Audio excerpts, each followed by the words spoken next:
ఉన్న బంగారాన్ని విడిపించి ఆ రోజు ఆన్లైన్ రేటుకే మేము కొంటాం. Sharma gold company. నమస్తే, మీరు చూస్తుంది సుమన్ టీవీ. నేను మీ కీర్తి.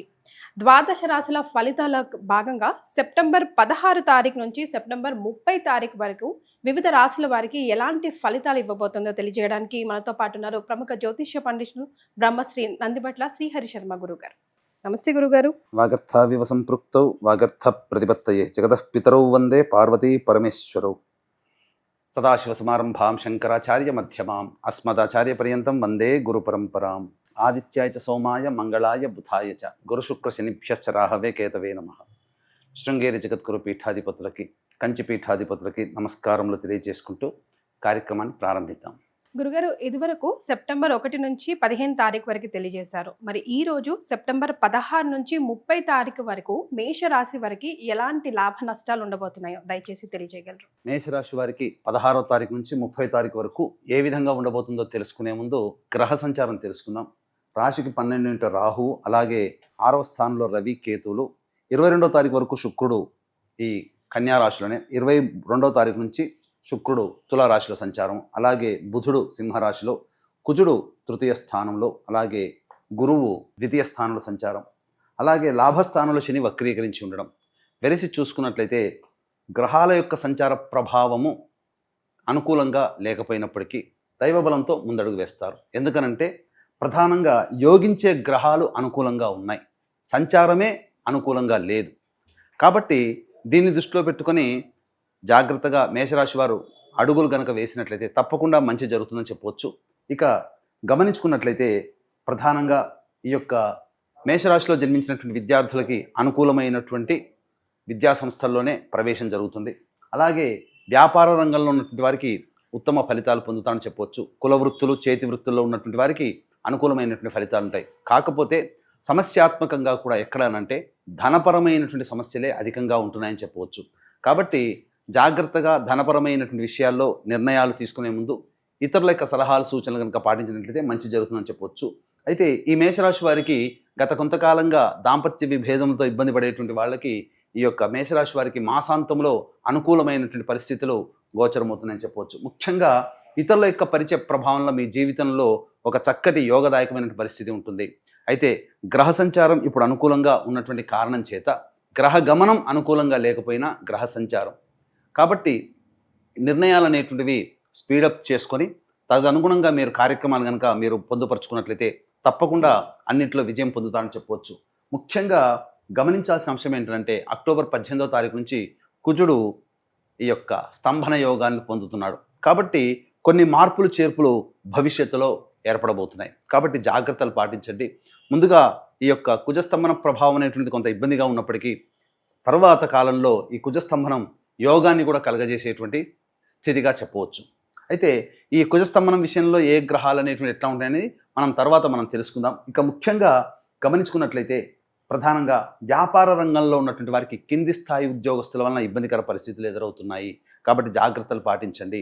రియల్ ఎస్టేట్ రంగంలో ఉన్నటువంటి వారికి ఊహించిన దానికంటే ఎక్కువగా శుభ ఫలితాలు పొందుతారని చెప్పవచ్చు. ముఖ్యంగా ఈ యొక్క కాలస్వరూపమైనటువంటి రాహుకేతుల యొక్క ప్రభావం మీ యొక్క జాతకంలో కొన్ని ఇబ్బందికర పరిస్థితులు ఉన్నప్పటికీ దైవానుగ్రహాన్ని సూచించే గ్రహం అనుకూలంగా ఉన్నటువంటి కారణం చేత తప్పకుండా అన్నిట్లో కష్టపడి విజయాన్ని పొందుతారని చెప్పవచ్చు. అయితే ఇక్కడ గమనించాల్సిన అంశం ఏంటంటే మనం ఎప్పుడు చెప్పుకున్నట్టుగా చాలామంది, ఎంతోమంది ప్రేక్షకులు వారి యొక్క అనుభవాన్ని మనకు తెలియజేస్తున్నారు. ఎందుకంటే ఒక వినూత్నంగా ఏ రోజుల్లో ఏ విధమైనటువంటి ఫలితాలు పొందుతారు, ఎప్పుడు డబ్బులు ఖర్చులు అధికంగా ఉంటాయి, ఎప్పుడు డబ్బులు రాబడి అధికంగా ఉంటుందనే విషయాల్ని క్లుప్తంగా మనం తెలియజేస్తున్నాం. అలాగే ఏ రోజుల్లో మానసికమైనటువంటి స్థిరత్వం అనేటువంటిది ఉండదు అనేటువంటి విషయాన్ని కూడా మనం తెలియజేస్తున్నాం. దాంట్లో భాగంగా మనం తెలుసుకున్నట్లయితే ప్రధానంగా 16వ తారీఖు 17వ తారీఖు ఈ యొక్క మేషరాశి వారికి ఆనందకరమైనటువంటి స్థితిగతులు ఉంటాయి. ఒక పెండింగ్ పనులు ఏవైతే ఉంటాయో అవి పూర్తి చేసుకున్నామనేటువంటి ఒక సంతోషము కలుగుతుంది.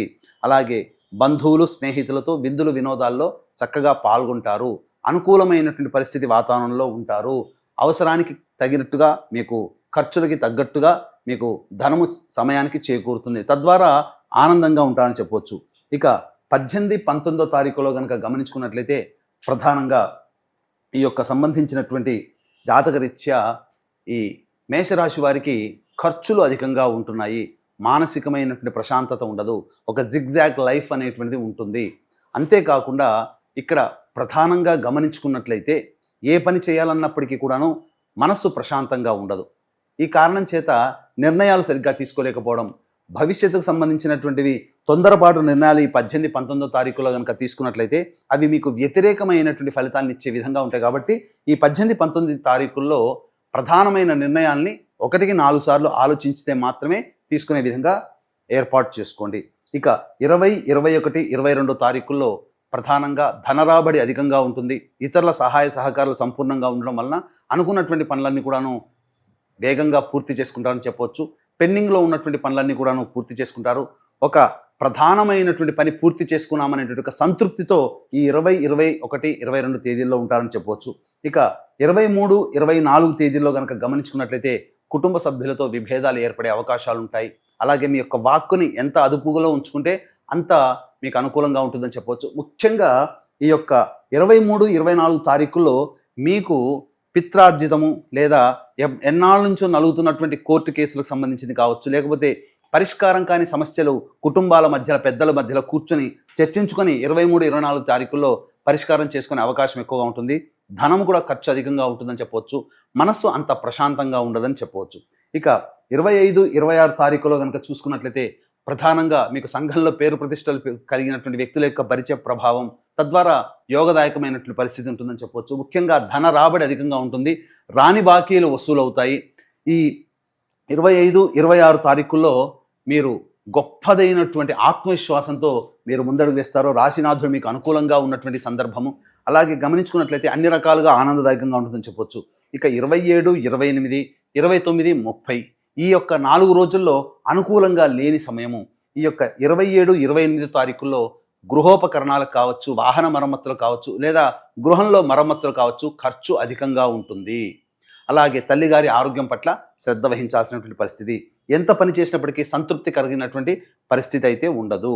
ఇక 29, 30 తారీఖులో కనుక గమనించుకున్నట్లయితే ప్రధానంగా నర సంబంధమైనటువంటి అనారోగ్యంతో ఇబ్బంది పడేటువంటి అవకాశాలు ఎక్కువగా గోచరమవుతున్నాయని చెప్పవచ్చు. అయితే ఇక్కడ గమనించాల్సిన అంశం ఏంటంటే మీ యొక్క ఆరోగ్యం పట్ల శ్రద్ధ వహించాల్సినటువంటి పరిస్థితి 29, 30 తారీఖుల్లో గోచరమవుతుంది. కాబట్టి ఈ యొక్క ఏతావాత చెప్పొచ్చేది ఏమిటంటే ప్రధానంగా 18, 19 మరియు 23, 24 తారీఖుల్లో ఖర్చులు అధికంగా ఉంటాయి. కాబట్టి జాగ్రత్తలు పాటించండి. ఈ 18, 19, 23, 24 తారీఖుల్లో కనుక ఏదైనా ఖర్చులు మీరు ఉన్నట్టయితే ఆ ఖర్చుల యొక్క ప్రభావాన్ని వాయిదా వేసుకోవడానికి ప్రయత్నం చేయండి, లేదా ఆ ఖర్చుల్ని తగ్గించుకునే ప్రయత్నమైనా చేయండి. ఎందుకంటే ఆ సమయంలో ఆకస్మికమైనటువంటి ఖర్చులు అధికంగా గోచరమవుతున్నాయి. కాబట్టి జాగ్రత్తలు పాటించండి. ఇక ఆనందదాయకంగా ఏదైనా కానీ నిర్ణయం తీసుకునేటప్పుడు ఇతరుల యొక్క సహాయ సహకారాలు తీసుకొని నిర్ణయం తీసుకోవడం మంచిది.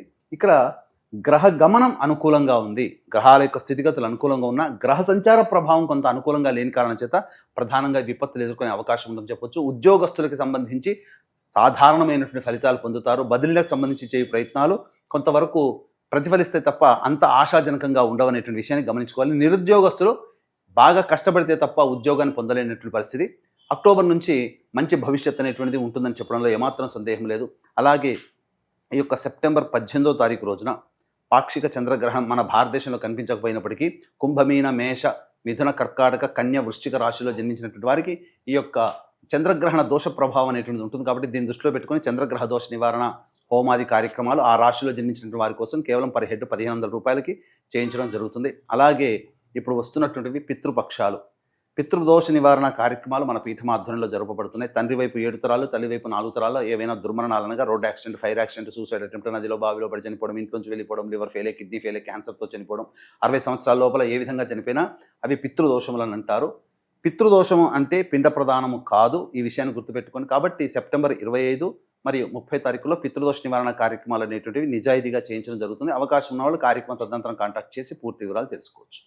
ఈ పితృదోష నివారణ కార్యక్రమంలో పాల్గొన్నటువంటి వారికి రాలేని వారి కోసం బ్రాహ్మణుని కర్తగా పెట్టి కూడాను చేయించడం జరుగుతుంది. అవకాశం ఉన్న వాళ్ళు కార్యక్రమం తదనంతరం కాంటాక్ట్ చేసి పూర్తి వివరాలు తెలుసుకోవచ్చు. గురుగారు, మరి ఈ 15 రోజుల్లో పాటించవలసిన రెమెడీస్ ఏవైనా ఉన్నాయా? మేషరాశి వారికి సంబంధించి ప్రధానంగా స్త్రీపరమైనటువంటి ఇబ్బందులే అధికంగా గోచరమవుతున్నాయి. అంటే భార్యతోనైనా, చెల్లితోనైనా, కూతురుతోనైనా, అమ్మతోనైనా, ఎవరైనా కానీ తోటి ఉద్యోగస్తులైనా ప్రధానంగా స్త్రీ దోషమే ఎక్కువగా కనబడుతుంది. కాబట్టి లక్ష్మీ ఆరాధన ఎవరైతే ప్రతిరోజు కనుక ఈ సర్వదేవకృత లక్ష్మీ స్తోత్రం కానీ, ఇంద్రకృత లక్ష్మీ స్తోత్రం కానీ పాటించినట్లయితే స్త్రీపరమైనటువంటి దోషములు కానీ, అలాగే ధనపరంగా వచ్చేటువంటి దోషాలు కానీ, ముఖ్యంగా కుటుంబంలో సమస్యలు రాకుండా ఈ యొక్క 15 రోజులు మిమ్మల్ని ఆ లక్ష్మీదేవి స్తోత్రం కాపాడుతుంది. కాబట్టి మేషరాశిలో జన్మించినటువంటి వారు ఈ పరిహారాన్ని చక్కగా పాటించండి.